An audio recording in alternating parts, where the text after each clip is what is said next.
Hello and welcome to TFT NA Regional Finals, set 9.5, final day, game number 3. Boop and Crowan giving you the cast, and it's going to be Ishokan with Toronto Tokyo picking it. So Ishokan, what does this mean for the rest of the lobby? As soon as these units are going to be tiered up, they're going to be given some loot to the whole lobby there, Boop.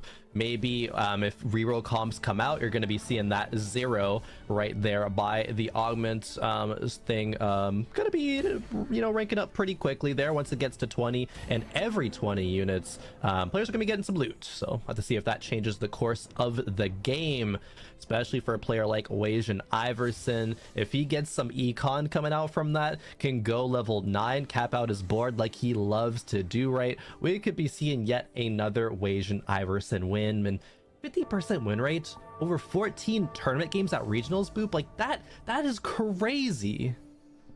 I don't know if I've had a 50% win rate in anything in my life, right? Let alone a top tier tournament to be a North American representative for a world championship again.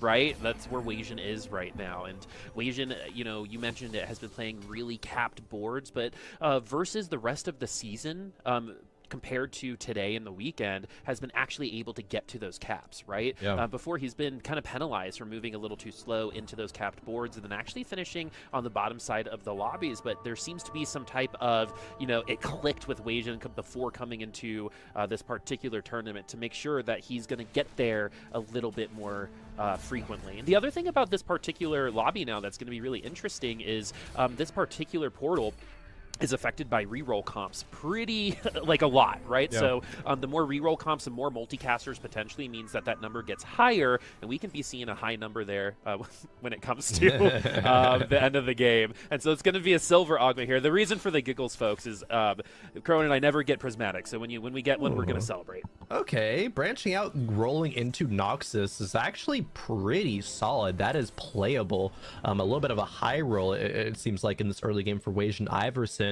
But talking about his success, right, at the top of day, we talked about kind of what has been able to make him a really standout player and his specific play style. He is going to be lose streaking a lot in stage 3, right? 25% of his games he full loss streaks in stage 3, saves up the gold, but stage 4 is that go button, right? I'll be really excited to see if we hop on board a bit later in stage 4 with Wasian Iverson what he has made his board into. But specifically now with that Noxus playstyle, is he going to be able to build up early stacks? Well, going up against the Soju board, yes, right? Soju's running 2 Cassiopeias and 1 Renekton.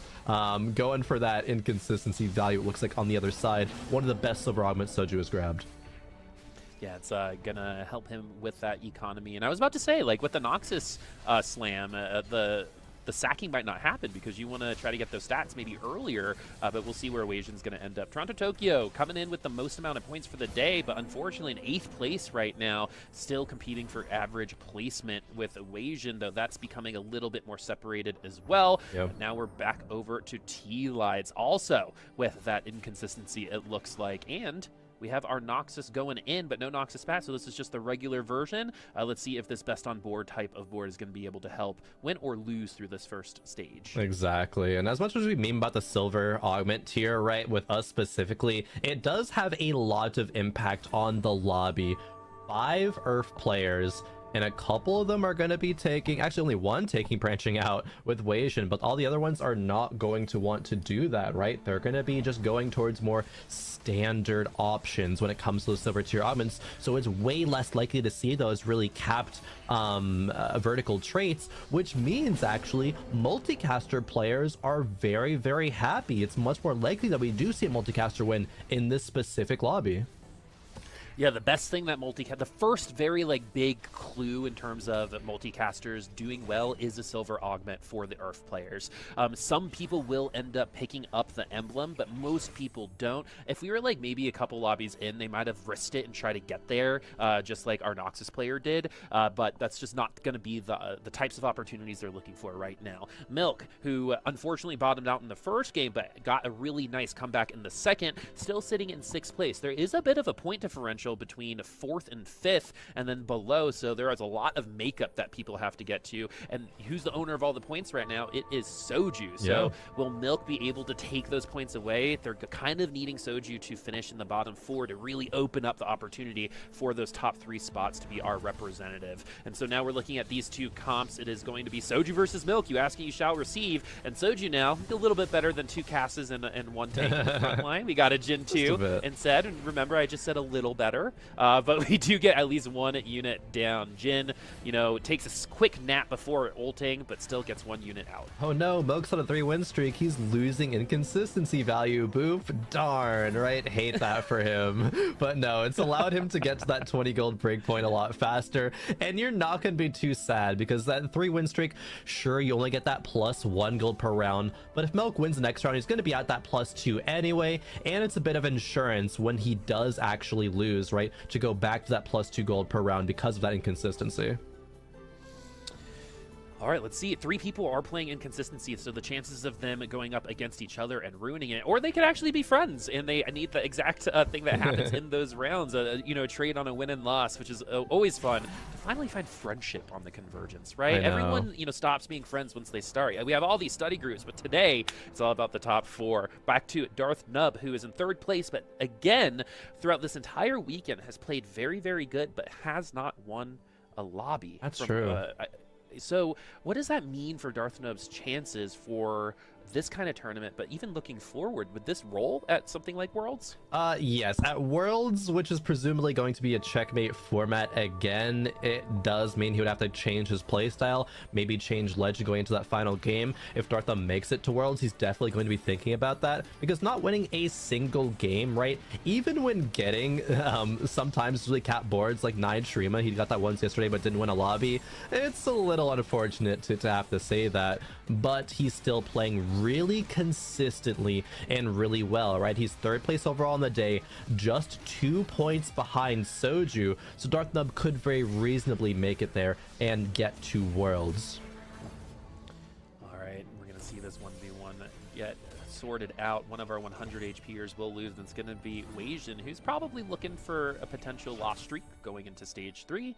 But now Milk with inconsistency on a 4 streak, 100 HP. You know, that's the thing about silver augments. Sometimes you don't get to tap into them. You might find some like weird value a little bit later if you just end up alternating wins and stuff. But as of right now, we're just rocking with the win streak advantage at this point. I'd be curious what the actual number differences would be. But now we're riding along with Replay right now, who is our defending and current world champion and wants to make like his name and do it again, right? But so far has been sacking and had a pretty rough game in the last lobby. Replay and Darth Nub both contesting the 5 loss streak. Boof, and Replay sold half of the board, put the Sona in the front line, so protects his own loss streak.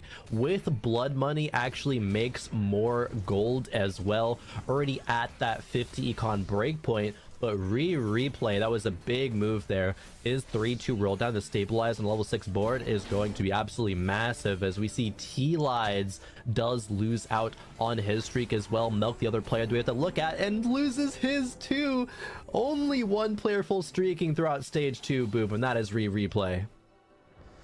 All right, Replay losing a lot of HP. We saw how this bit Milk in the first lobby, right? So sometimes you lose streak, everything goes right, you have your economy, and then you never win out, right? Milk was only able to win 1 or 2 more rounds, I think, after the second or after stage 4, right? Or and was eliminated in 8th place. So this still, while looking good for Replay, isn't everything that they need. But one thing is for sure, that Mordekaiser is going to be here just for a second, might not end up lasting in this comp, but for right now, it will also be blocking people who are looking for that unit. A spatula, which is not typically what multicaster players want to see. Maybe he'll high roll and get another spatula on a carousel or something. But replay's items are going to be the main point of focus here, right? Not taking Pandora's, isn't going to be able to tailor his items exactly to what he wants them to be, but they have rolled very favorably so far. He's going to level to 6 actually right now on 3-1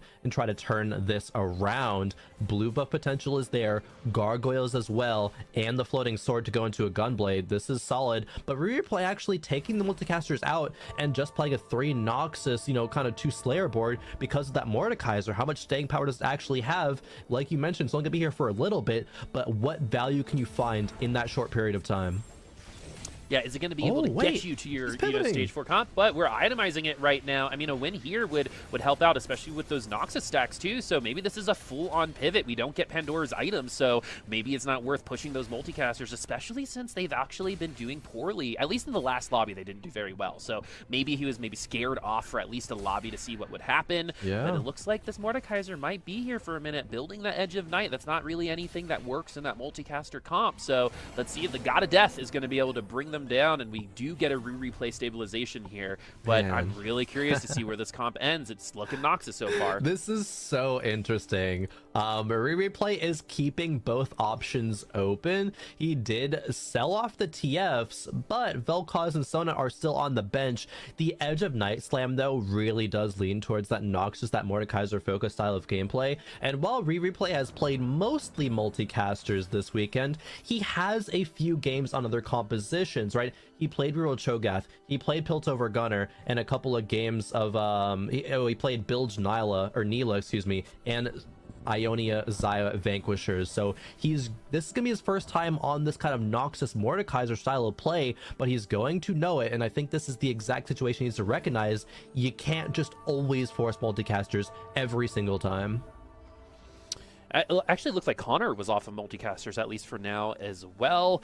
And we had a lot of upgrades on that last round too, moving over our item that popped out. Let's see who's going to win out on this one. Also want to point out that Replay picked another support augment, something that he seems to like. Picked the Zephyr up in a lobby previously, so definitely leaning in towards those augments and those support items that other people just aren't going to have access to. When is the advantage for this Zeke's going to go away, if at all? Yeah, I mean, it's always going to provide a bit of value, especially if you stay with Mordekaiser. He's going to benefit from attack speed, just slamming units, right? Killing them off, getting that God of Death proc. And maybe not enough to win this round, but it might be, actually. And yeah, that's Zeke's value we're seeing in real time. That's as overtime exactly procs. True.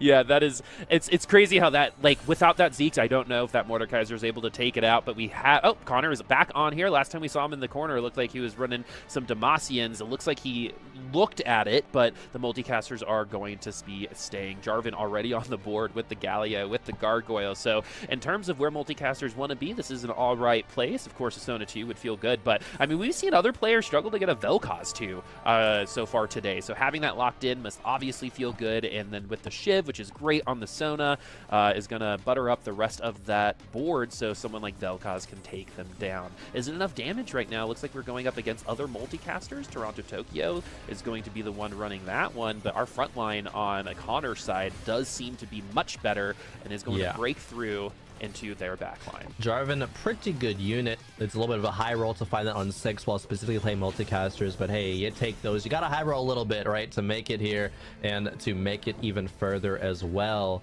Connor, his damage, right, I think is supplemented by having that Jeweled Lotus gold tier augment at 3 too, because there's no real items in that Vel'Koz yet, but still able to deal enough damage.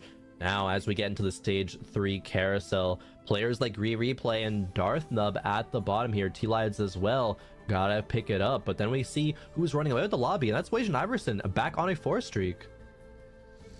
Weijin having maybe the best weekend of his playing career, might end up with the highest average placement across the days and finishing in the top 3. Remember, Toronto, Tokyo, or anyone who's competing for that second spot in average placement. Because again, just as a reminder, the way we're doing it, the 3 go away first, so the top 3 qualifiers get their bids, and then we go average placement after that. So that's how we're going to deal with that later on. back to T-Lides right now, and we're looking at some Noxus, we're looking at some Vanquishers, definitely leaning towards that Vanquisher angle, but we roll over the Sona, so that definitely tells me attack damage is on the menu.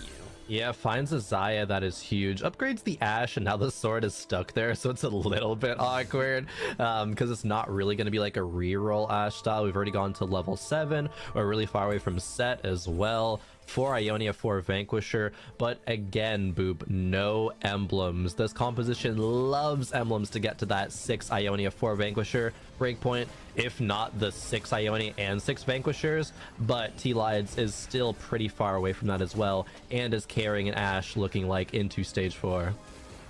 Yeah, when you look at the comps that win from this direction, it's always that with an emblem, right? Either the Vanquisher Karma, like you said, usually doing just the bread and butter vanilla version of it is not enough. And we're actually close to a second cash out in our Ishokon portal as well. So I'm curious to see what that's going to be. But now, looking at first place, only one loss, probably in the first round if it's a 98 HP and hasn't lost since. Streaking into Wolves potentially. Everyone looking at Wasian, which has kind of been the name of the game throughout the entire weekend so far. And this has also been cool to see because we're used to Wasian sacking through this entire stage, but because of that Noxus spat, an entirely different playstyle needed to take place, and obviously it's been working out. Great call, Boop. Yeah, Wasian usually lost streaks, loses a ton of HP in stage 3, but this time with that early Noxus, right, you get the benefit from getting all these early wins, stacking up that buff, and Wasian's going to go in stage 4 a lot healthier than usual. So I think it's a big question, is how is he going to navigate that? Is he going to grade and push levels, or still roll more on level 7 and try to stabilize and win out in stage 4 like he usually does?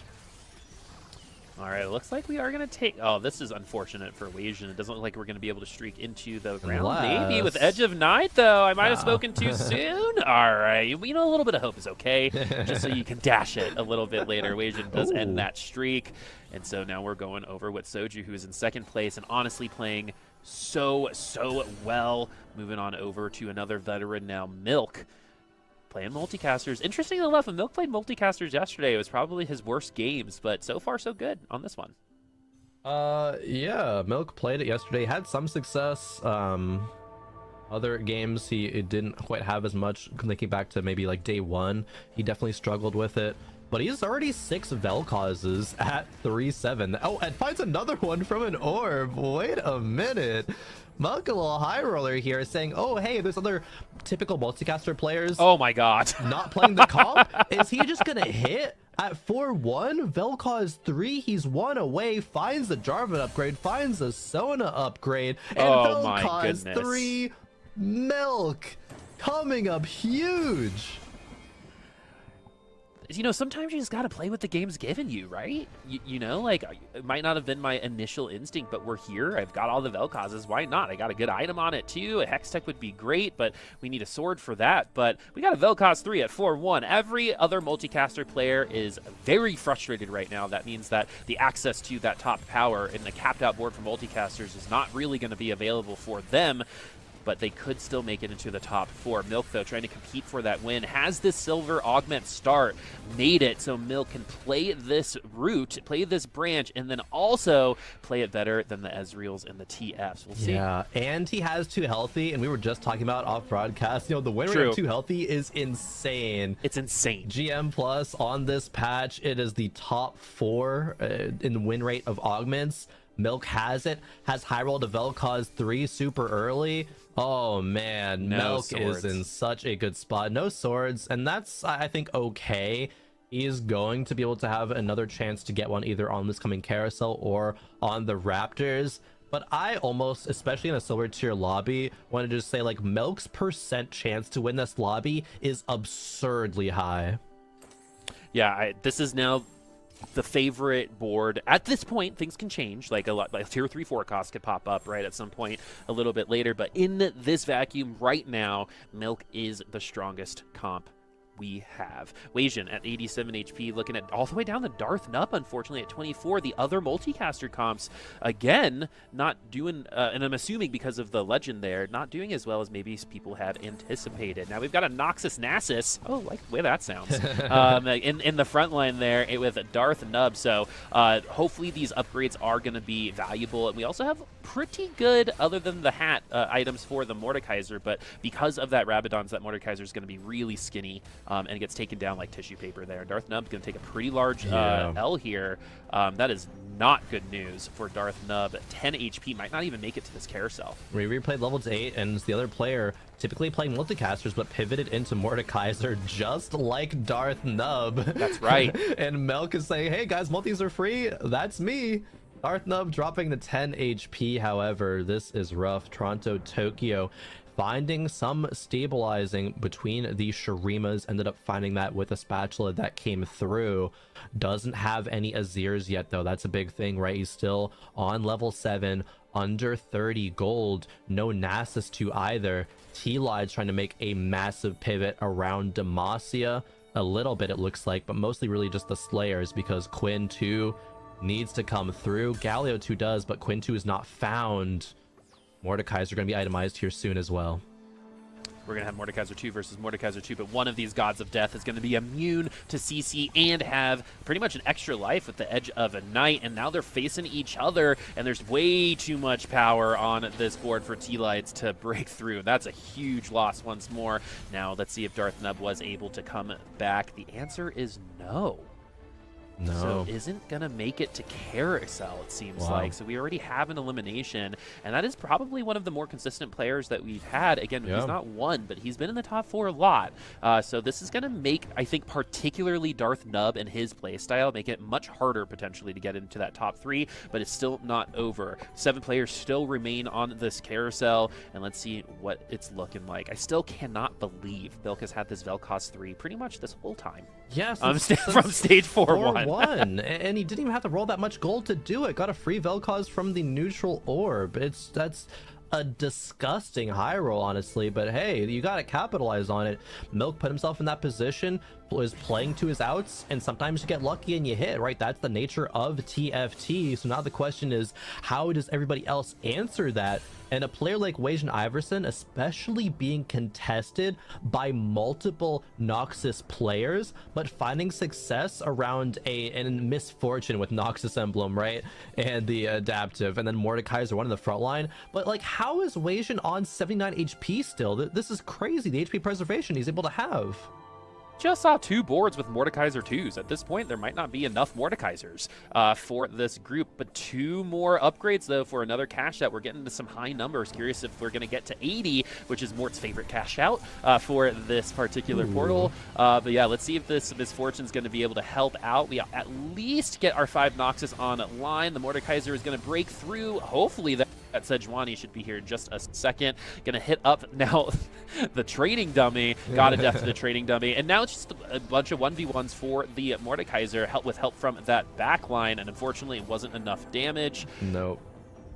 And that's going to be an L. Not a bad loss for Wajan, but he's kind of flip-flopping his typical playstyle of winning out stage 4 and sacking stage 3, but he won out stage 3, but now he might win the last round of stage 4 with that Mordekaiser upgrade. That is massive. If that was here in the last fight, it surely would have been a win. 60 Ishao Khan, and it's a full completed item. Looking for something either for the front line or maybe for that Misfortune to swap to something else a bit later. A couple of these items would have been nice on the Mordekaiser, but it seemed like Wajan thought that we needed that power right now, especially since the other Mordekaisers are there. Yeah. Same build, though, on the Mordekaiser on the other side. Edge of Night, Quicksilver Sash, and Giant Slayer.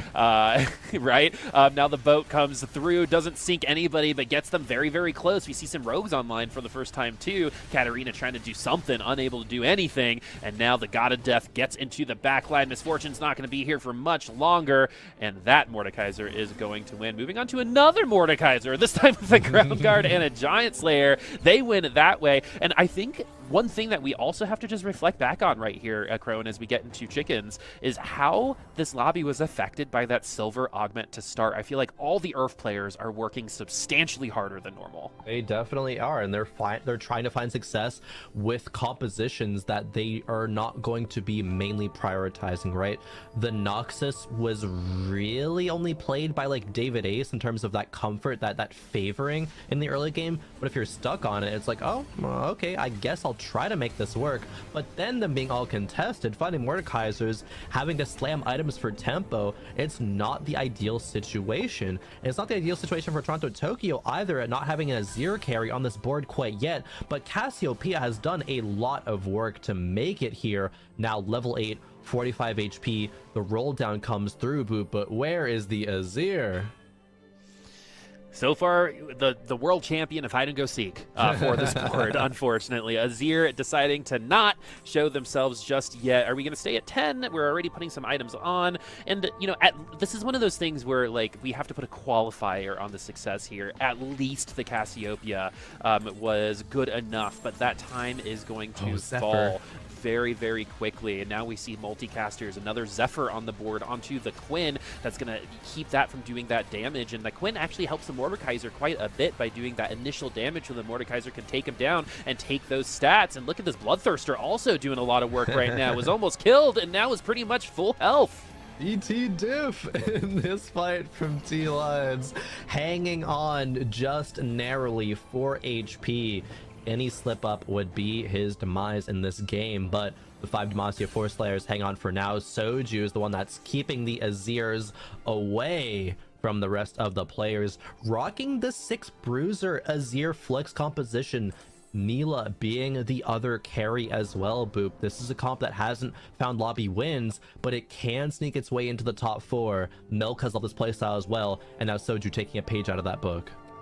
Yeah, and I'm definitely intrigued by how this Nashers has been doing on this Neela. I guess I get it in terms of AP, you're not really thinking about Neela, but that's attack speed, and that might at least be better than not having an item, right? And I think the shield is also a little bit bigger when we dash. And so the Night Harvester is going to trigger here in just a second, but there's a lot of stuff going on elsewhere. These bruisers need to stay online for as long as possible. Time is of the essence in terms of slow time for this comp, and Neela just saying hello to the backline real quick. I had a little bit of a death wish, if I would say so myself. Yeah, and the Azir itemization, while it is okay, it doesn't have one of the key items that you need, which is that Nashers. No Rageblade either, so the attack speed is very, very slow. The frontline was not upgraded yet enough to buy Neela and Azir that time. Now moved over to replay board. At least we have found a Noxus emblem, right? With the spat that came through earlier. 7 Noxus is online, 3 item Noxus Aatrox, and Aatrox is a unit that we've seen pop off a lot this weekend. Sometimes Noxus, sometimes with Demacia as well, as a real big threat right beside that Mordekaiser.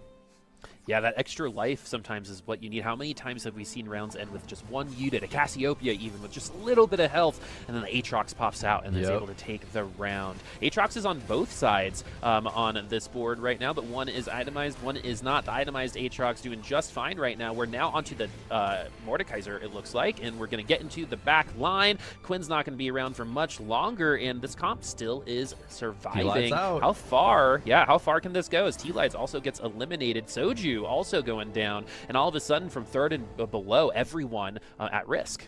Yeah, T-Lives. Here are the emblems for our players, just not an augment this time. There they are, the stage 5 carousel. That's what they're going to be looking for, but not people. Oh, the Shurima. Okay, Toronto Tokyo grabbing that one out. That is going to be really big for his comp. Finally found one Azir. But yeah, T-Lives bottom 2ing this lobby, just like Darth Nub. They were both kind of middle of the pack, 11-ish points going into this game, but now they're going to be below pace there in the bottom half looking in. However, Milk is trying to claw his way back up from that 8th place in game number 1. A solid finish last game with a 3rd, and now level 9 on 5-5 with multicaster board. I've already said the word disgusting to describe this, but I feel like there's no other fitting word for Milk Spot in this game. Hasn't lost since the Vel'Koz 3 came into fruition. This milk is pasteurized, that is for sure. All right, let's go ahead and see if this Vel'Koz is going to break through this front line as easy as I think it will. Those items are also really good, too. We were able to get that Hextech Gunblade, Blue Buff Jeweled Gauntlet. This Vel'Koz is exactly where it needs to be at the moment, but all of a sudden, we do have maybe some kills in the backline from this Mordekaiser. It doesn't seem like it's going to be enough until the Aatrox pops out, but there's still so much damage. Even if this Vel'Koz goes down, there's still so so much other stuff that can help out anyway. While the focus is on the Vel'Koz, that's still a team effort there for those multicasters. A Heimerdinger versus a Cassiopeia in this matchup. Soju hangs on. Toronto Tokyo drops to 3 HP. Replay at 10. Boop. These players' HP is getting dangerously low. Only Milk and Wage Iverson sitting comfortably up there. But we're going to see our top 4 here very, very soon. Toronto Tokyo stuck on the Azir 1. Boop. This is devastating. And Azir 1 has been like tissue paper in these rounds so far, especially in stage 5. Going into stage 6, you need that power, but is time up for Toronto Tokyo? Maybe the matchup's going to be friendly. It doesn't look like it, as there's going to Azir in the background that's in Azir 2. But let's see if this Azir 1 might be the underdog of underdogs and able to take him down. Right now, does not look like it. But let's see if things can change. The Mordekaiser with Wasian and the Azir in the background. Now with the stats of Noxus as well, this is going to be a rollover, potentially. Yep, rollover for Wasian. Should have just committed. And now that is going to be another elimination. Soju 2 eliminations out there. Soju in 5th by 1 unit pretty much in the early game. Yeah, just a 3 HP difference, just a unit and a half's HP separating the 2 players there. Toronto Tokyo starting off the first 2 days very, very strong, but has not found that same success, not able to convert. And you can say partly it comes in because this game in specific is, you know, just a silver tier augment, but you still have to be able to convert those games. Soju, though, a 5th, not bad. He's had 2 good placements to put him on the top right now, so he's still going to be in the conversation, having a fantastic day overall so far. But now, Boop, the top 4 is here. Connor is me hanging on by a thread. Replay, and then still Wage Iverson and Milk running away with it, as Milk's rolling for some, you know, 5 costs at this point. It could have had an RE2, decides against it. The Heimerdinger is going to make it instead. And again, you got to give props to people like Connor. Like, I don't think anyone thought Connor would even, I don't think most people thought Connor was going to make it past day 1, right? Let alone compete for that world spot and officially become Connor is him. There's still an item to be picked on that side of the board. I'm going to be looking at Milk and Connor as well, because I just want to see how strong this Vel'Koz is compared to the rest of these comps as well, especially since that is a bit of a mirror matchup, and Connor is going to fall. Now looking on the other side, Liquid Replay doing quite good right now. Needs to get through that Azir, which is going to be just fine, but it's going to be how much damage is done to Wasian to try to even up this top 3 at this point. 68 and streaking for Milk, 19 and 10. It does kind of seem like we're kind of fighting for second place at this point. It really does. Connor is me going out in 4th, one of the multicaster players, but multicasters both top 4ing here because the Earths aren't able to get to their super high capped out boards like we've been talking about. Milk getting 2 Repairos and a Shrink to, you know, the GP2 right now. It's kind of a coronation run, a battle for second like you're saying, but I want to give props to Replay too. Pivoting off of the multicaster line, seeing it was so contested, and finding that Mordekaiser, and really just trying to run with it here, right? Milk versus Replay on the right, and Wasian versus the Ghost on the left. All right, I'm always going to cast the one that doesn't have the Ghost, so is Replay going to also fall victim to this comp from Milk? It's going to be about how much damage can Replay even take. Any unit at this point is just extra game time for Replay, in my opinion. He's eventually going to fall. The Ghost also is going to win, and it's going to be 1 more round for Wasian. I love that blood money still procs, so even as you're knocked out of the game, the money still goes to the dying corpse of your little legend there. Just a little VM for Replay, but still, it's a memorial. Yeah, it is a memorial. You know, there's some coins to take with you in the afterlife or something like that. But Wage and Iverson did lose to the Ghost of Milk right now, and yeah, he's selling board, trying to roll for the Azir 3, thinks that's the way he can win the game. We saw this kind of thing from Soju at the end of the day yesterday. Didn't end up hitting. Wage doesn't hit either, so Milk running away with this game. Boop. The multicasters reign supreme here. You know, and it seems like that is what a lot of people expected, but in this particular lobby, it was even more expected because of that silver augment. It was actually the most effective silver augment against these Earth players that we've seen all week.